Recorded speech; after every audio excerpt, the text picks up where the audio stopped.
Olá, nós estamos no Creio e Sou Abençoado, que é um curso baseado nas bem-aventuranças, e no estudo número 5 de hoje nós vamos falar sobre a felicidade completa. Nós vamos dar prosseguimento aos estudos nas bem-aventuranças que estão aí em Mateus 5, de 1 a 12. Nós falamos no estudo anterior que a felicidade está ao alcance de todos e a felicidade é uma busca incessante de todas as pessoas em geral. Hoje nós vamos falar sobre a felicidade completa. Antes de tudo, se você não é inscrito neste canal, faça a sua inscrição e ative o sininho para que você seja avisado de futuras publicações.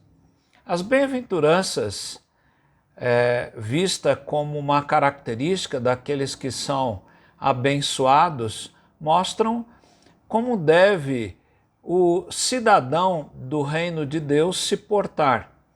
Não descrevem ofícios como o pastor, o presbítero, o diácono, o evangelista, o mestre, mas mostra o caráter dos discípulos de Cristo. Há três questões que podemos aventar sobre a questão da felicidade completa. Primeiro, as reações infelizes das pessoas diante das problemáticas da vida. Veja que as pessoas querem ser felizes, mas muitas negam os encargos dos ensinos de Jesus Cristo. Agostinho diz que o homem deseja ser feliz mesmo quando vive de forma a tornar a felicidade impossível. Ora, a felicidade é muitas vezes passageira e muitas vezes também conduz à infelicidade e até à calamidade total. A diferenciação entre aquele que segue a Jesus Cristo e aquele que não segue Jesus Cristo são as reações diante das problemáticas ou dos problemas desta vida. Veja o Salmo 1, versos de 1 a 4, quando o salmista, que usa a mesma palavra que Jesus está usando aqui no texto em hebraico, a palavra Esher, né, que é a mesma palavra que Jesus usa aqui, Macário, né?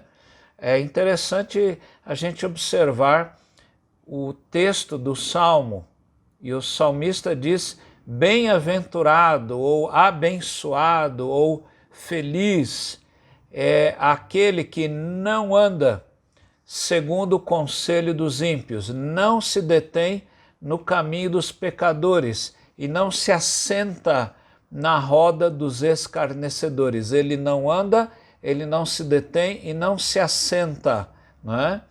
Pelo contrário, o seu prazer está na lei do Senhor, diz o salmista, e na sua lei medita de dia e de noite. Ele é como árvore plantada junto a uma corrente de águas e que no seu devido tempo dá o seu fruto e cuja folhagem não murcha, e tudo que ele faz será bem sucedido. Mas olha o que diz o salmista: os ímpios não são assim.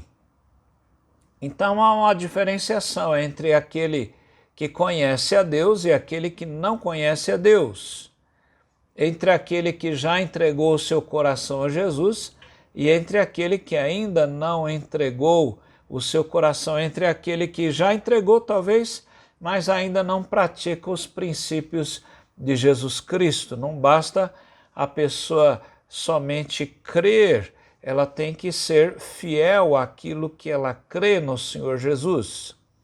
Jesus diz que aquele que o ama é aquele que guarda os seus mandamentos. Quando nós olhamos então as reações das pessoas, muitas vezes as próprias reações das pessoas é que vão causar a infelicidade para elas mesmas. Em segundo lugar, os caminhos buscados para alcançar a felicidade. Segundo as Escrituras, o mundo onde nós estamos, ele está morto, ele jaz no maligno, que é a expressão que está lá em 1 João 5,19. E se o mundo está morto no maligno, as suas estruturas também estão ali carcomidas pelo pecado. E a razão é porque todas as pessoas nascem pecadoras e herdam o pecado trazido pelos primeiros pais, Adão e Eva. Em Romanos capítulo 5, no verso 12, Paulo diz, portanto, assim como por um só homem, se referindo a Adão, entrou o pecado no mundo e pelo pecado veio a morte, assim também a morte passou a toda a humanidade, porque todos pecaram, não é? Então a explicação das Escrituras é que Adão pecou, como ele era o representante da raça, toda a raça cai com Adão então. Veja que as pessoas sofrem tentações, muitos buscam riquezas, muitas vezes por meios ilícitos, outras pessoas querem satisfação em todo tipo de coisa, seja no sexo, nos prazeres da própria vida, não é?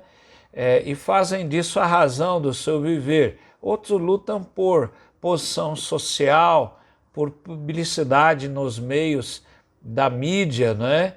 E entre outras buscas. Entretanto, só podem alcançar a felicidade completa quando as pessoas se arrependerem e crerem em Jesus Cristo, uma vez que não há como dar vida senão por Jesus Cristo, por outro meio, para aqueles que estão mortos, como diz Efésios 2:1, mortos em seus delitos e pecados. A não ser que essas pessoas de fato se convertam a Cristo, como Paulo coloca em Colossenses 2:13.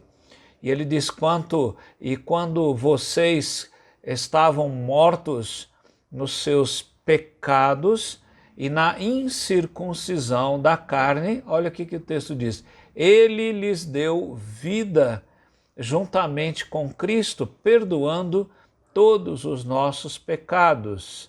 Esta é a razão de Cristo ter vindo ao mundo. Ele veio, morreu na cruz, verteu ali o seu sangue, e a palavra diz que o sangue de Cristo nos purifica de todo o nosso pecado. Em último lugar, a felicidade completa, ela está somente na vontade de Deus.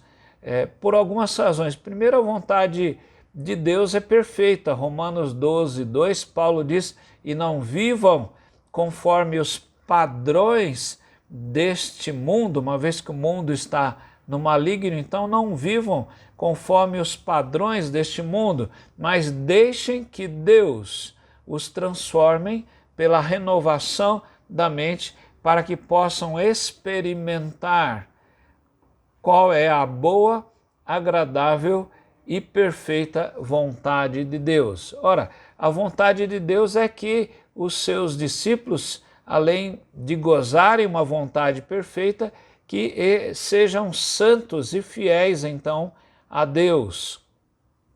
E que tenham também vidas exemplares neste mundo.